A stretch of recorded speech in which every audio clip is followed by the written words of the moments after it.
గణపయ్య ఈ రోజు నీ పుట్టినరోజు కదా, నీకేం కావాలి? ముందు ఏం కావాలో కాదు గానే ఏం వద్దో చెప్తాను వినండి. ముందు నా చెవుల దగ్గర నుంచి హై వాల్యూమ్ స్పీకర్లు తీసేయండి, చూడొచ్చేసే మార్గుంది.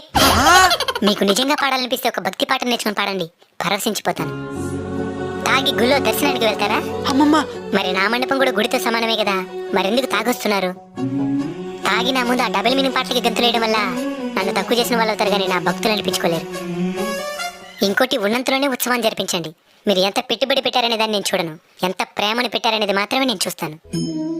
ఒకే గ్రామంలో 3-4 విగ్రహాలు పెట్టడం వల్ల మీలో ఐక్యత నశిస్తుంది.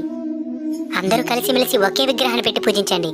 నేను మీలో ఐక్యతకి కారణం అవ్వాలి కానీ గొడవలకి కాదు. స్వామి మేమైతే తాగి రావడం, డబుల్ మీనింగ్ పాటలకి డాన్స్ వేయడం ఇవేవి చేయలేదు స్వామి. అందుకే కదా నాయనా నేను ప్రత్యక్షమై మీతో మాట్లాడుతుండేది. మీరు నాకు బాగా నచ్చారు. ఏదైనా ఒక వరం కోరుకోండి, ఖచ్చితంగా తీరుస్తాను. స్వామి నీ పుట్టినరోజు నాడు కూడా విజయవాడ ఖమ్మం అసలు వరదలతో ఇబ్బంది పడుతున్నారు స్వామి, వాళ్ళకి తోడుగా ఉండు స్వామి. తదాస్తు.